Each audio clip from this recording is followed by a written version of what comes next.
Muito bem. Nós sabemos que quando Deus criou o homem, Deus o fez à sua própria imagem e semelhança. Deus o fez homem e mulher.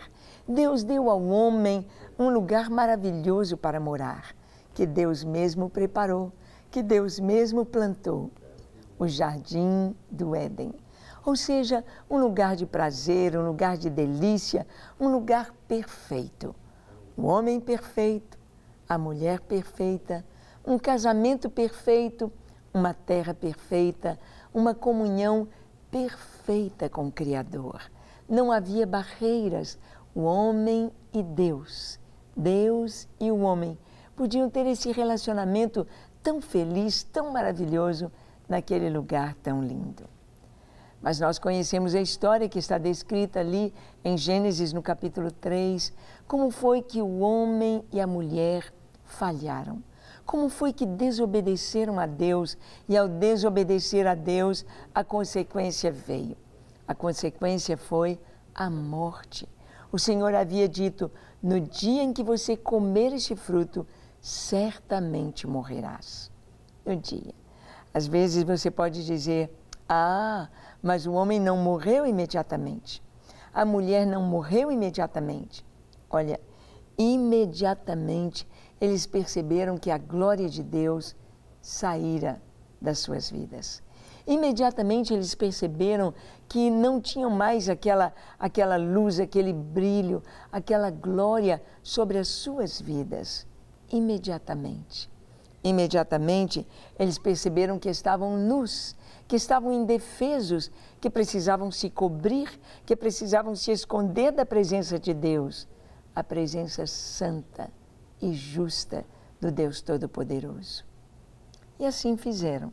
Eles então se esconderam atrás de árvores, fizeram para si aventais de folhas de figueira e sabiam que mesmo estando atrás das árvores, mesmo estando com aquele aventalzinho de folhas de figueira, não podiam se esconder de Deus. E Deus veio.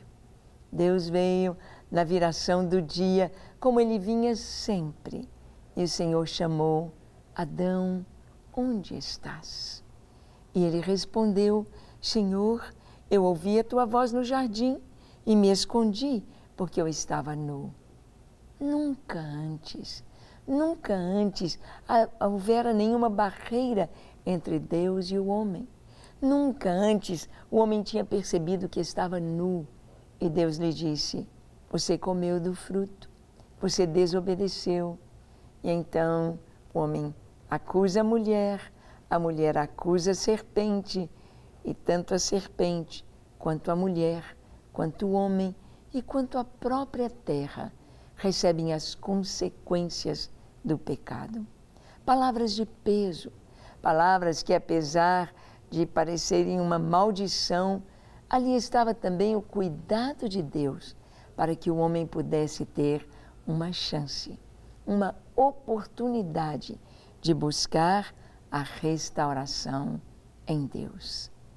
O Senhor havia falado que um modo de ter a restauração, um modo de encontrar novamente a paz, seria através do descendente da mulher.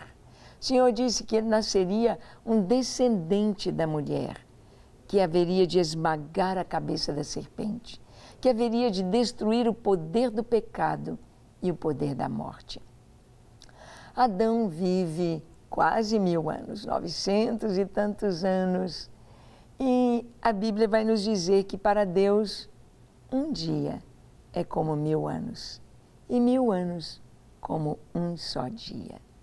E quando a Bíblia diz que o Senhor falou, certamente morrerás, no dia em que comeres, certamente morrerás. Houve a morte espiritual ali, sim, houve a separação, houve a perda do homem daquela glória de Deus que o envolvia. Mas também, como para Deus um dia é como 1000 anos, ainda dentro desse tempo de um dia, 1000 anos, Adão morre antes de completar estes 1000 anos. Nós vamos ver então o que o apóstolo Paulo nos fala sobre a salvação, sobre como alcançar e obter a justiça de Deus sem a condenação da morte. Vamos ver em Romanos capítulo 1, versos 16 e 17. Diz assim: pois não me envergonho do Evangelho, pois é o poder de Deus para a salvação de todo aquele que nele crê, primeiro do judeu e também do grego, visto que a justiça de Deus se revela no Evangelho, de fé em fé, como está escrito, o justo viverá por fé.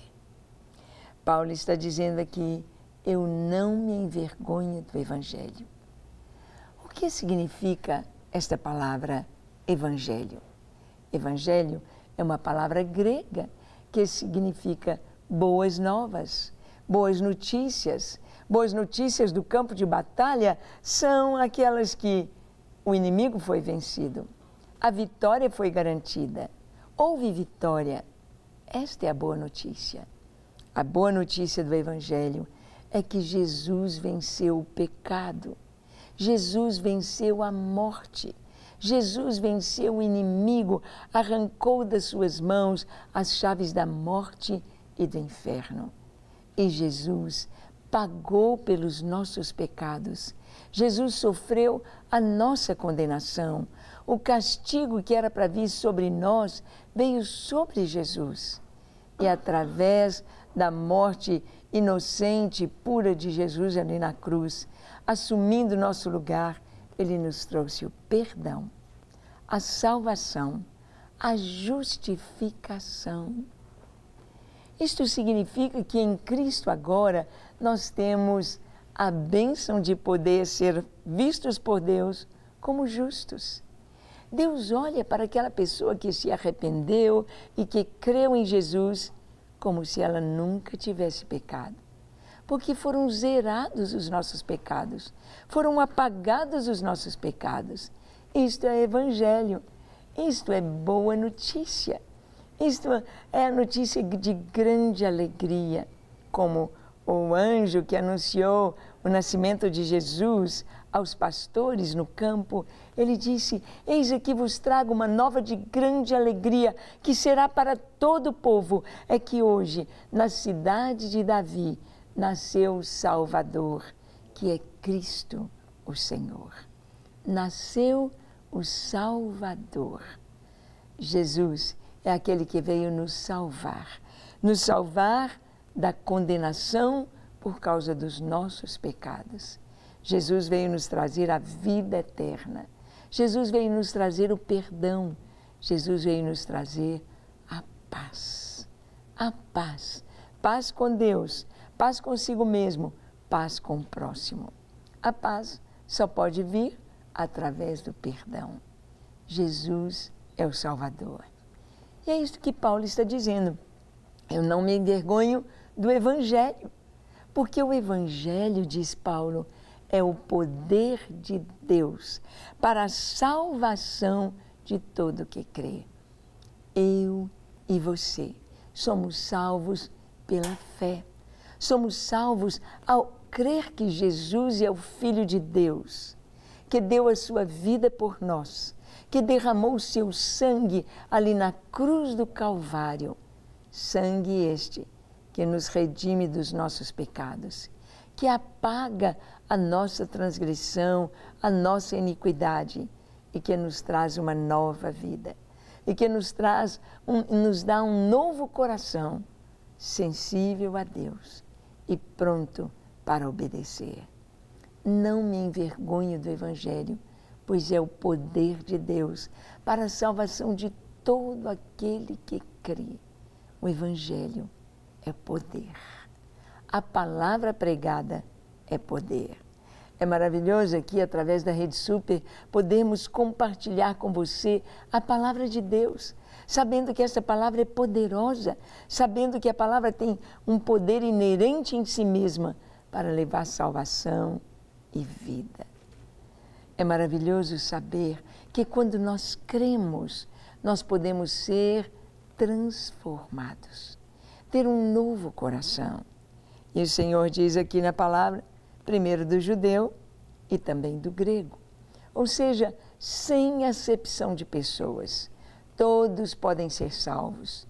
Se você ainda não é salvo, pode ser salvo hoje pela pregação da palavra e pela aceitação, pelo entendimento de que Jesus assumiu a nossa culpa, assumiu o seu lugar e te trouxe vida e trouxe a mim a vida.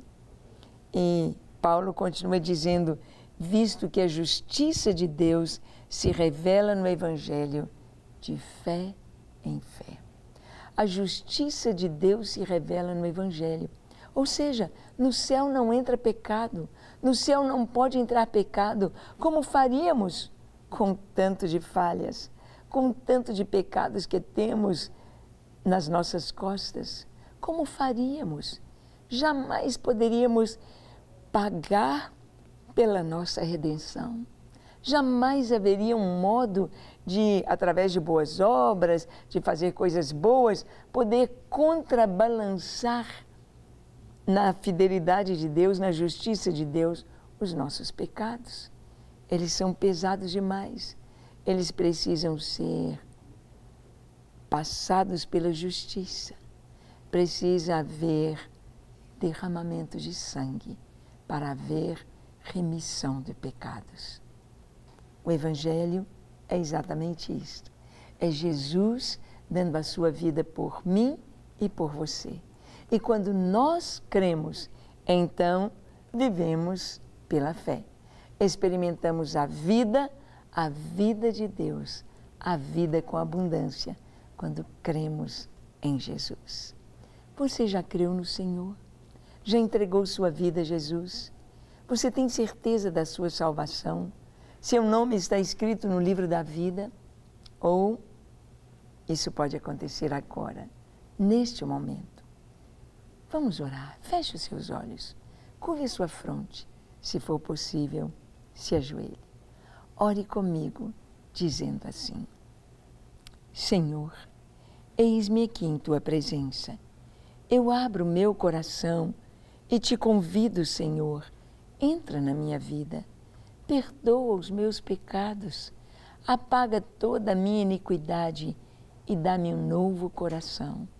Um coração semelhante ao teu, um coração puro, um coração bondoso, um coração cheio da tua presença. Escreve, Senhor, o meu nome no livro da vida e dá-me certeza da salvação. Eu me entrego a ti com tudo que sou, com tudo que tenho, para te amar, te servir, te adorar enquanto eu viver. Recebe-me e enche-me do Teu Espírito Santo. Amém. Senhor, as pessoas que nos assistem e que precisam de um toque especial do Senhor agora, estende a Tua mão, toca para curar. Aqueles que estão enfermos sejam curados em nome de Jesus. Aqueles que estão, Senhor, vivendo um momento difícil, um momento de luto, de tristeza, de perdas, ó Deus, conforte seus corações, traz a Tua doce presença e a Tua paz para cada vida. Estende a Tua mão para curar, para libertar, para abençoar cada lar, no nome precioso de Jesus. Amém, amém e amém. Graças a Deus. Para receber todas as novidades do canal, inscreva-se e se curtir o vídeo, clique em gostei. Aproveite para acompanhar a Rede Super nas redes sociais.